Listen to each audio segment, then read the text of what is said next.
அத்தியாயம் 67 ஒரு இருப்பு. பயிற்றுவிப்பாளரின் அலுவலகத்தில் இருந்த அனைவரின் கவனமான மற்றும் சிக்கலான பார்வைகளின் கீழ் மிருதன் பல்கலைக்கழக நுழைவுத் தேர்வுக்கு தனது பெயரைப் பதிவு செய்தான். பின்னர் அவன் உடனடியாக வெளியேறினான். ஆனால் மிருதன் செல்வதற்கு முன் அவன் பவநாதனை ஒரு கணம் பார்த்துவிட்டு அவரைக் கடந்து செல்லும்போது மிருதன் நோக்கி நன்றி என்று கூறினான். மிருதனின் திடீர் விழிப்புணர்வால் ஏற்கனவே அதிர்ச்சியடைந்திருந்த மிருதன் தனது வாய்மொழி வார்த்தைகளால் இன்னும் குழப்பமடைந்தவராகத் தோன்றினார். மிருதன் எதற்காக எனக்கு நன்றி சொன்னான்? அவன் எப்படி தன் திறமையை எழுப்பினான்? அவனுக்கு ஏற்கனவே 18 வயதாகிவிட்டதால் அவனால் விழித்துக்கொள்ள முடியும் என்று நினைத்தேன். அடடா, அவன் நிச்சயமாக பழிவாங்கப் போகிறான். இப்போது அந்த தோற்றம் நன்றியுள்ள ஒருவரின் தோற்றம் அல்ல, ஆனால் ஏதோ ஒரு விஷயத்தில் பழிவாங்குபவரின் ஒருவரின் தோற்றம். இவற்றையெல்லாம் விரைவாக தனக்குள் நினைத்துக் கொண்டதால் அவர் தற்போது துயரத்தில் இருந்தார். கடந்த வாரம் அவரும் அவரது குண்டர்களும் மிருதனுக்கு செய்ததை நினைவு கூர்ந்த பிறகு பவநாதன் அந்த இடத்திலேயே தனது நகத்தைக் கடித்ததால் இன்னும் அதிக மன அழுத்தத்திற்கு ஆளானார். மிருதன் வீட்டிற்குச் செல்லும்போது தெருக்களில் நடந்து சென்றான். இந்த கட்டத்தில் குடியிருப்பு பகுதிக்குள் நுழைந்தபோது மிருதன் திடீரென்று ஏதோ விசித்திரமாக உணர்ந்தான். சிறிது காலமாக அவனை பின்தொடர்வது போல் ஒரு நபர் அவனது வழியை பின்தொடர்ந்து வந்தார். இருப்பினும் தன்னை யார் பின்தொடர்கிறார்கள் என்பதை மிருகனால் பார்க்க முடியவில்லை. மிருதன் முகம் சுளித்தார். அவனது பார்வை குவிந்தது. பின்னர் அவன் மற்ற தரப்பினரை எச்சரிக்காமல்தான் செல்லும் பாதையில் வழக்கம் போல் நடந்து சென்றான். பின்னர் அவன் ஒரு சந்திப்பை அடைந்தபோது மிருதன் சீரற்ற முறையில் ஒரு பாதையைத் தேர்ந்தெடுத்தான்.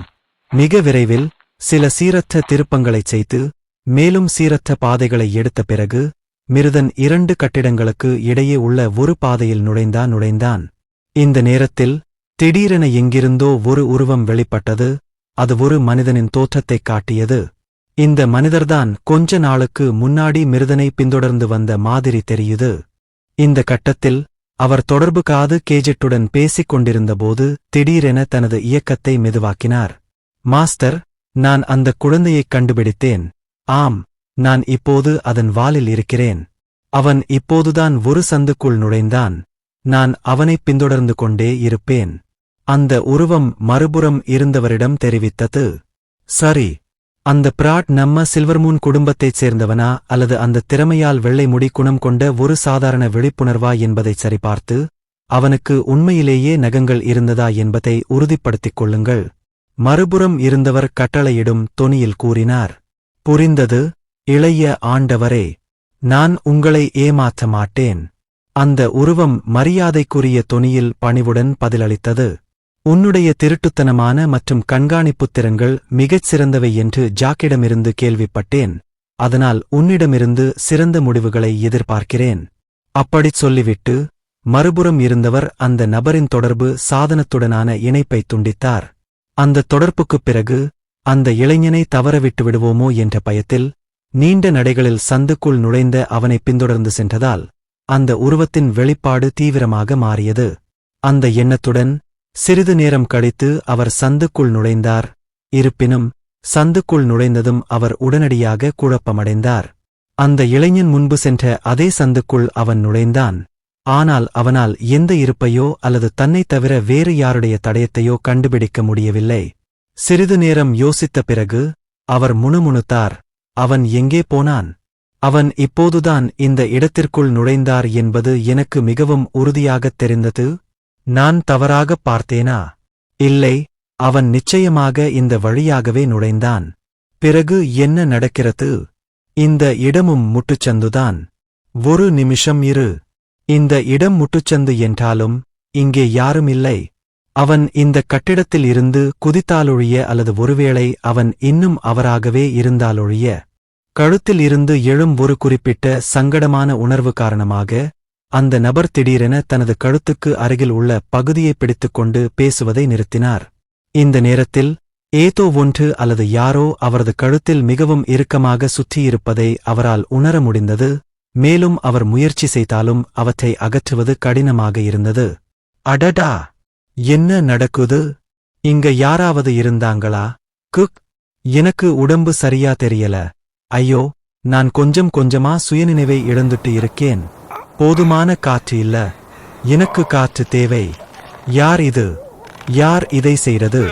அவர் எவ்வளவு அதிகமாக விடுபட முயற்சிக்கிறானோ அவ்வளவு அதிகமாக அவர் கழுத்தைச் சுற்றியுள்ள பொருள் அவன் கழுத்தைச் சுற்றியுள்ள வலிமையை அதிகரித்துக் கொண்டே செல்கிறது. மேலும் ஒரு கட்டத்தில் அவனால் இனி சுவாசிக்க முடியவில்லை. இதனால் அவன் உடல் நடுங்கிக் கொண்டே காற்றுக்காக போராடினான்.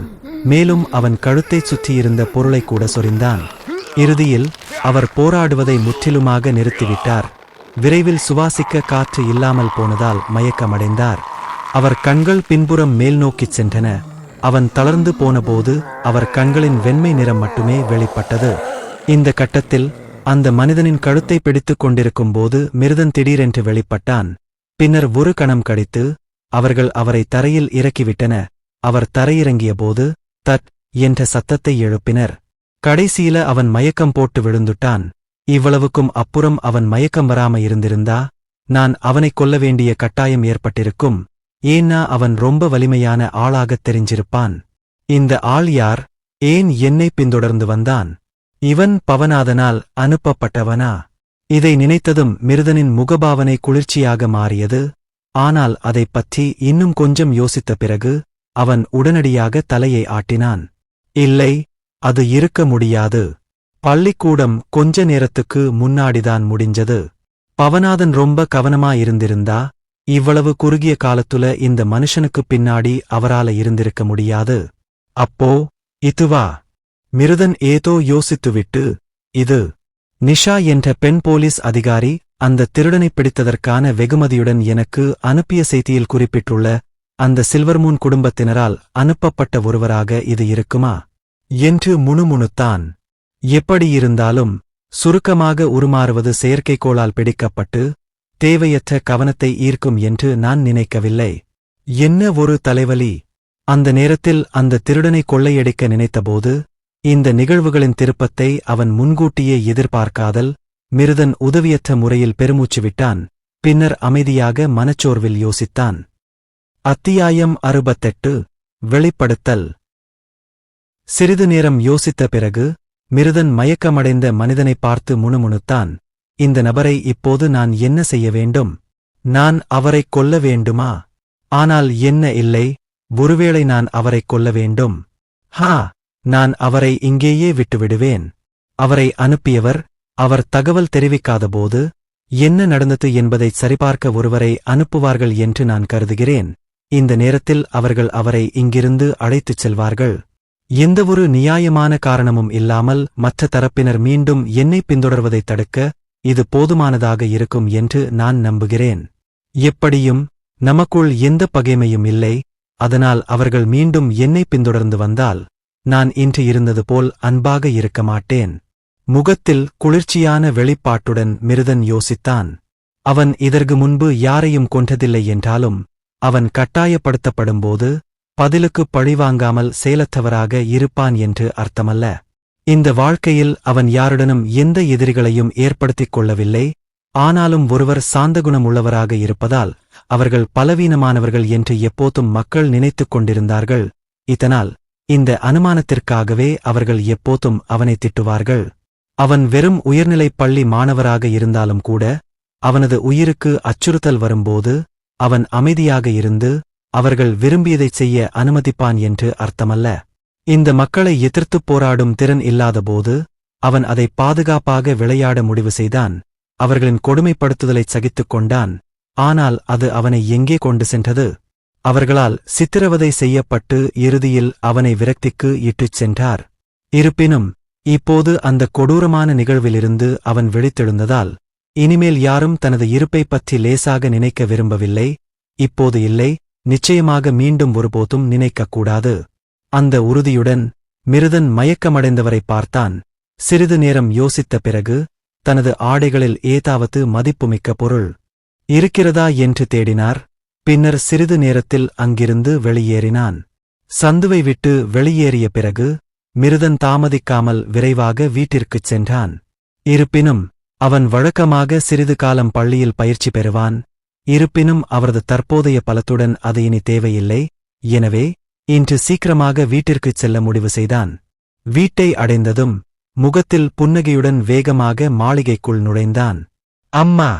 நான் உங்ககிட்ட ஒரு விஷயம் சொல்லணும். இதோ என் பதிவு. இருப்பினும் தனது தாயாருடன் சோபாவில் ஒரு புதிய முகம் அமர்ந்திருப்பதைக் கண்டு அவன் ஆச்சரியப்பட்டான். ஏய் அப்பா, நீங்க வீட்டுக்கு வந்துட்டீங்களா? இது கொஞ்சம் எதிர்பாராததுன்னு உணர்ந்த மிருதன் ஆச்சரியமா சொன்னான். மிகவும் வழக்கத்திற்கு மாறாக இதைக் கேட்டபோது அவனது தந்தை பதிலுக்கு எதுவும் பேசவில்லை. இவ்வளவு காலமாக அவர் புறக்கணித்த தனது மகனிடம் எப்படிப் பேசுவது என்று அவருக்கு தெரியவில்லை. சில கணங்கள் மௌனமாக இருந்த பிறகு அவர் ஏதோ சொல்லப் போனார். தனது மகன் முன்பு எவ்வளவு உற்சாகமாக இருந்தான் என்பதைப் பார்த்து அதற்கு பதிலாக அவர் தொண்டையைச் செருமிக்கொண்டு, உன் அம்மாவிடம் ஏதோ சொல்ல வேண்டும் போலிருக்கிறது, அதனால் நீ முதலில் ஏன் இங்கிருந்து போகக்கூடாது? நான் மேலே சென்று உன்னை பார்த்துக் கொள்கிறேன் என்றார். இல்லை, நான் முதலில் உங்களிடம் அம்மாவிடம் ஒரு முக்கியமான விஷயம் சொல்லப் போகிறேன். ஆனால் நீங்களும் இங்கே இருப்பதால் அது இன்னும் நல்லது. இந்த நல்ல செய்தியை கேட்க நீங்கள் தங்கியிருக்கலாம். நானும் கூடவா? என்ன அது? என்ன ஆச்சு? இந்த எதிர்பாராத வார்த்தைகளைக் கேட்டதும் அவன் தந்தை ஆர்வமடைந்தார். ஒரு நல்ல செய்தி இல்லையா? இந்த குழந்தை தனது உள்ளார்ந்த திறனை எழுப்புவதைத் தவிர வேறு என்ன நல்ல செய்தியை கருத்தில் கொள்ள முடியும் என்று எனக்கு ஆச்சரியமாக இருக்கிறது. அவர் மிருதனை பார்த்து அமைதியாக யோசித்தார். இந்த கட்டத்தில் மிருதன் மிகைப்படுத்தப்பட்ட சஸ்பென்ஸுடன் பேசினான். சரி, இதோ விஷயம். இதை நான் எப்படிச் சொல்வது? அதை இப்போதே சொல்லு. மித்ராவால் அந்த அவசியமற்ற சஸ்பென்ஸை ஏற்றுக்கொள்ள முடியவில்லை. பின்னர் அவனிடம் பேசினார். நான் பல்கலைக்கழக நுழைவுத் தேர்வுகளுக்கு பதிவு செய்துவிட்டேன் என்று மிருதன் அவர்களிடம் வெளிப்படுத்தினான். சாத்தியமற்றது. வழக்கத்திற்கு மாறாக ஒன்றுக்கொன்று இணக்கமாக இருந்த இரண்டு ஒரே நேரத்தில் ஒலித்த குரல்கள் மாளிகையின் அறையில் எதிரொலித்தன. ஐயோ, அந்த எதிர்வினைகள்ல என்ன இருக்கு? தன் பெற்றோர் இருவரிடமிருந்தும் இந்த பதிலைக் கேட்டதும் மிருதன் பயத்தில் இருந்து கிட்டத்தட்ட துள்ளிக் குதித்தான். சிறிது நேரத்திற்குப் பிறகு மிருதனின் தந்தை கடுமையான குரலில் பேசுவதைத் தவிர்க்க முடியவில்லை. மிருதன், நீங்கள் பல்கலைக்கழகத்தில் சேர விரும்பினீர்கள் என்று எனக்குத் தெரியும். ஆனால் உங்கள் திறனை எழுப்பாமல் அல்லது ஆற்றல் பொருந்தக்கூடிய தன்மையைக் கொண்டிருக்காமல் அதைச் செய்வது சாத்தியமில்லை. அதனால்தான் நாங்கள் இதைச் சொன்ன பிறகு அவர் தனது பேச்சின் நடுவில் தன்னை நிறுத்திக் கொண்டார். பின்னர் அவரது முகபாவனை படிப்படியாக இருண்டதாக மாறியது, சோகத்தால் நிறைந்தது. எவ்வளவு முயன்றும் அவனால் அவனது திறனை எழுப்ப முடியவில்லை என்பதைக் கண்டறிந்த பிறகு கடந்த காலத்தில் அவர்கள் தங்கள் மகனை எப்படி நடத்தினார்கள் என்பதை அவர் நினைவு கூர்ந்தார். இந்த நேரத்தில் மித்ரா தங்கள் மகனை பார்த்த அதே முகபாவனையைக் கொண்டிருந்தார். வளிமண்டலத்தில் ஏற்பட்ட இந்த மாற்றத்தை மிருதன் கவனித்தான். இருப்பினும் அவன் இந்த சங்கடமான சூழலை புறக்கணித்துவிட்டு பின்னர் சாதாரணமாக தனது தந்தைக்கு பதில் அளித்தான். ஆனால் நான் ஏற்கனவே என் உள்ளார்ந்த திறனை விழித்துக் கொண்டேன், அதனால் அது கூடாது.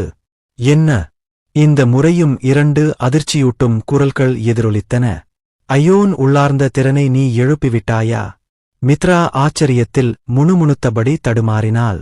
தனது தாயின் முகத்தில் இருந்த ஆச்சரியமான தோற்றத்தைப் பார்த்து மிருதன் சிரித்துவிட்டு, அது சரிதான் என்று உறுதிப்படுத்தினான். அவன் வார்த்தைகளைக் கேட்டதும் அமைதியாக யோசித்தபோது மித்ரா சந்தேகப்பட்டாள். மிருதன் உண்மையிலேயே தனது உள்ளார்ந்த திறனை எழுப்பிவிட்டாரா? அது சரியாக இருக்க முடியாது. அவனது உடலில் எந்த ஆற்றல் ஏற்ற இறக்கத்தையும் நான் கவனிக்கவில்லை. அதனால் அவன் எப்படி விழித்திருக்க முடியும்? என்ன நடக்கிறது? ஆனால் அவன் நம்மிடம் பொய் சொல்லக்கூடாது, இல்லையா? அது சரி, மிருதன் இதுபோன்ற ஒன்றைப் பற்றி பொய் சொல்ல மாட்டார். அவள் மனதில் அதைப் பற்றி யோசித்த பிறகு முடித்தாள். இருப்பினும் அவளால் உறுதிப்படுத்தாமல் இருக்க முடியவில்லை. மிருதன், உன்னுடைய உள்ளார்ந்த திறனை நீ விழித்தெழுந்திருந்தால் உன் உடலில் எந்த ஆற்றல் ஏற்ற இறக்கத்தையும் நான் ஏன் உணர முடியவில்லை? நீ குறைந்தபட்சம் கொஞ்சம் சாப்பிட வேண்டும். மிருதனின் தந்தை நாதன் அவள் வார்த்தைகளைக் கேட்டு அவள் வாக்கியத்தை முடிப்பதைத் தடுக்க கைகளை உயர்த்தி பின்னர் தீவிரமாகக் கேட்டார். நீ சொல்வது உண்மையிலேயே உண்மை என்றால் உன் உள்ளார்ந்த திறனை எப்போது விழித்துக் கொண்டாய்? இந்தக் கேள்வியைக் கேட்டதும் மிருதன் சிறிது நேரம் யோசித்தான். பின்னர் பதில் அளித்தான். குமார், 4 நாட்களுக்கு முன்பு. நான் நினைக்கிறேன். மித்ராவுக்கு அவன் சொல்லும் விதம் பிடிக்கவில்லை. ஏன் இதைப் பற்றி நீ நிச்சயமற்றவனாக இருக்கிறாய்? போரு, 4 நாட்களுக்கு முன்பு. அது வெள்ளிக்கிழமை. நீ சொன்ன அதே நாள் இல்லையா? என்றாள். மித்ரா பேசும்போது அவள் விழிகள் படிப்படியாக விரிவடைந்தன.